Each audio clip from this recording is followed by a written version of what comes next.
નમસ્કાર દર્શક મિત્રો, તમે જોઈ રહ્યા છો સાયકલ સંચાલિત ઝટપટ ન્યૂઝ અને નવસારી લાઈવ.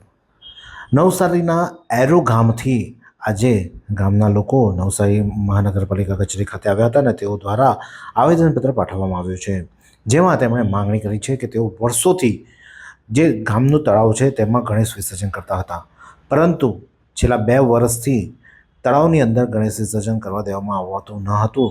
તેમ છતાં તેઓએ 2 વખત આજીજી કરી અને તેઓ દ્વારા વિસર્જન કરવાની પરમિશન આપવામાં આવી હતી, પરંતુ આ વખતે આ રીતે વિસર્જનના સમયે કોઈ સમસ્યા ઊભી ન થાય તેને લઈને ગામના લોકો દ્વારા નવસારી મહાનગરપાલિકા કમિશનર અને મેયરને રજૂઆત કરવામાં આવી હતી કે અમારા જે તળાવમાં અમે જે તળાવની અંદર વિસર્જન કરીએ છીએ તો વિસર્જન ન કરી શકાય, વિસર્જન અમે ત્યાં નથી કરી શકતા, તો અમને કોઈ વ્યવસ્થા કરી આપવામાં આવે તે માટે તેઓ રજૂઆત કરવા માટે આવ્યા હતા. સાથે સાથે તેમની બીજી એક માંગ હતી કે તેમની જે ગૌચરની જગ્યા છે જ્યાં ત્યાંના બાળકો ક્રિકેટ મેચ તેમજ રમતગમત રમતા હતા, પરંતુ હવે ત્યાં કંઈ પાણીની ટાંકી બનાવવાની કામગીરી હાથ ધરવામાં આવવાના છે, તો તેને લઈને તેઓએ વિરોધ વ્યક્ત કર્યો છે અને કહ્યું છે કે જો ત્યાં બનશે તો બાળકોને રમવા માટે અન્ય કોઈ ગામમાં કોઈ સ્થળ નથી, જેથી કરીને ત્યાં ટાંકી બનાવવામાં ન આવે અને બાળકો પણ રમવાનું મેદાન રહેવા દેવામાં આવે તેવી પણ તેમણે માંગ કરી હતી.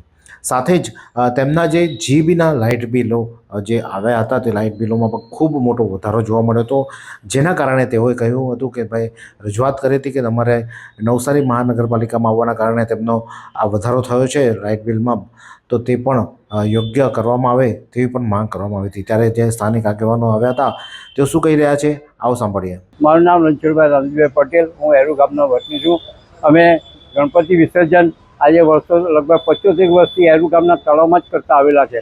અમારા લગભગ બાળ ગણેશ મંડળ લગભગ 10 થી 12 જેવા અમારા મંડળો છે, અને લગભગ આમ તો બીજી આજુબાજુની બી મૂર્તિ આવે તેઓ લગભગ 80 થી 90 મૂર્તિઓ આવે છે. એનું વિસર્જન ત્યાં અમારા ગામના તળાવમાં જ કરતા આવેલા છે. તો આ વર્ષે બી અમારી માંગણી હતી કે એ વિસર્જન અહીંયા જ થાય.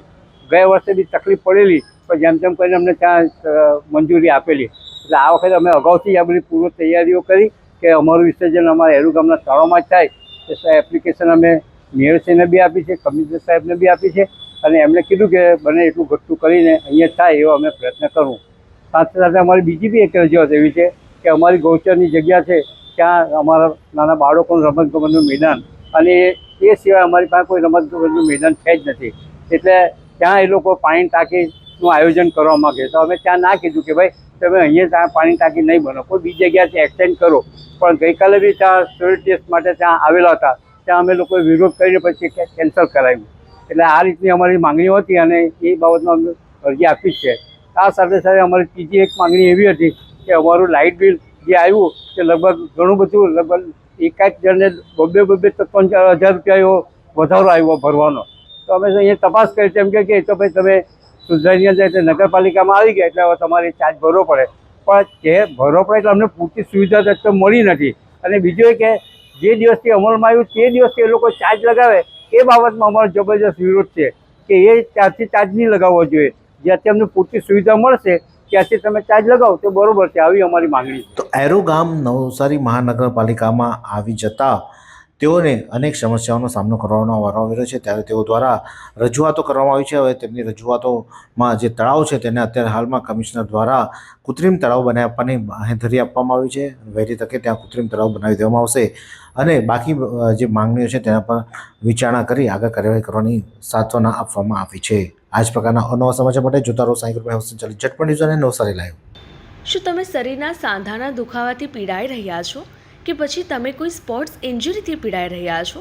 લકવાની બીમારી બાદની પીડા સહન કરી રહ્યા છો? શું તમને સ્પાઇનલ પ્રોબ્લેમ છે? તો આ તમામ દુખાવાને હવે બાય બાય કરી દો, કારણ કે માસ્ટર ડિગ્રી ધરાવતા ખૂબ જ અનુભવી ફિઝિયોથેરાપિસ્ટ ડૉક્ટર અમિત પટેલ પાસે તમે આ તમામ સમસ્યાઓનું સચોટ નિદાન કરાવી ફરીથી નોર્મલ જિંદગી જીવી શકો છો. તો સરનામું નોંધી લો. Comprehensive care centre, DD street, library પાસે, અનુરાગ સારીઝની લાઇનમાં, નવસારી.